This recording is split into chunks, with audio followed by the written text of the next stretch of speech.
అందరికీ నమస్తే. Welcome to food pay. ఈరోజు మనం సేమియా పాయసం పాల పాయసం ఎలా చేసుకోవాలో తెలుసుకుందాం.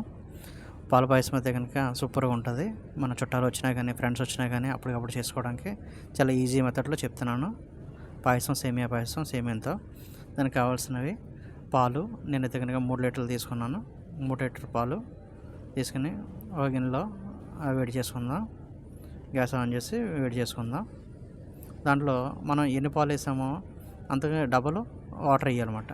అంటే నేను 3 లీటర్లు తీసుకున్నాను కాబట్టి 6 లీటర్ వాటర్ వేసాను అనమాట. చూడండి, 3 లీటర్ పాలకి 6 లీటర్ వాటర్ వేసుకోవాలి. వేసుకొని ఒక 10 నిమిషాలు మరగనిచ్చి, ఒక 5 నిమిషాలు మరగనిచ్చి సగ్గుబియ్యం ఉంటాయి కదా, సగ్గుబియ్యం 200 గ్రాములు వేసాను. 3 లీటర్ పాలకి 200 గ్రాములు సగ్గుబియ్యం వేసాను. ఒక 50 గ్రాములు యాలక్కాయలు వేసాను. యాలకులు అంటాం కదా, యాలకులు ఒక 50 గ్రాములు వేసాను. చూడండి, ఈ విధంగా ఒక 5 నిమిషాలు మరగనిచ్చినప్పటికి సగ్గుబియ్యం ఉడికిని చూడండి, ఈ విధంగా ఉడకాలి. మనం తెలిసిపోయి చేతితో పట్టుకుని నొక్కితే ఈ విధంగా తెలుస్తూ ఉంటుంది. నెక్స్ట్ పైకి తేలుతూ ఉంటాయి సగ్గుబియ్యం.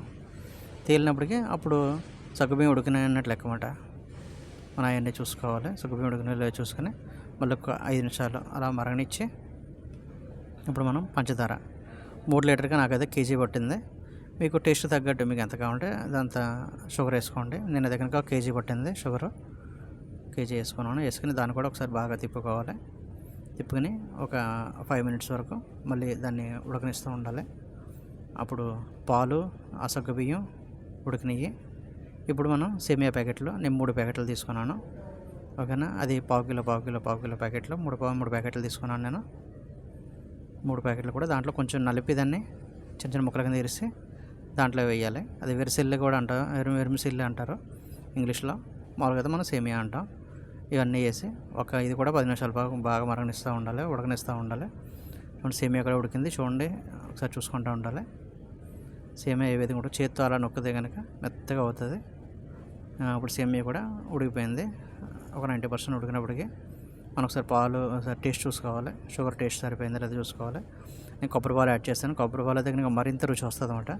వాళ్ళకి వేసుకోపోయినా కానీ పర్వాలేదు, కానీ వేసుకుంటే కొబ్బరి పాలు వేసుకోవడం వల్ల చాలా టేస్టీగా ఉంటుంది. నీకు రెడీమేడ్ కొబ్బరి పాలు దొరికినాయి కాబట్టి వేసుకున్నాను. లేదనుకో మన ఇంట్లో కొబ్బరి ఉంటుంది కాబట్టి కొబ్బరి మిక్సీ కొట్ట పాలు కూడా వేసుకోవచ్చు. అది అక్కడ పక్కన మరుగుతుంది. ఇప్పుడు దానికి మనం కిస్మిస్, రైసన్స్ అంటారు ఇంగ్లీష్లో, కిస్మిస్ ఉంటాయి కదా, నూనె వేడి చేసుకొని కొంచెం కిస్మిస్ మనకి ఎన్ని కావాలంటే తీసుకొని, నేనైతే కనుక 100 గ్రాములు తీసుకున్నాను కిస్మిస్ అలా నూనెలో వేపుకొని పక్కన పెట్టుకోవాలి. ఈ గోల్డెన్ కలర్ వచ్చినప్పటికి నెక్స్ట్ జీడిపప్పులు కూడా తీసుకుందాం. ఈ విధంగా క్యాష్యూ తీసుకుని ఇది కూడా గోల్డెన్ కలర్ వచ్చే వరకు, మరీ బాగా మాడిపోకుండా గోల్డెన్ కలర్ వచ్చే వరకు దీన్ని వేపుకుంటూ ఉండాలి. ఈ రెండు కూడా చూడండి, ఈ విధంగా నేను కిస్మిస్, జీడిపప్పులు 2 రెడీ అయిపోయినాయి. ఇప్పుడు పాలు మరుగుతున్నాయి కదా ఆల్రెడీ అక్కడ సేమియా, దాంట్లో యాడ్ చేసుకోవాలి.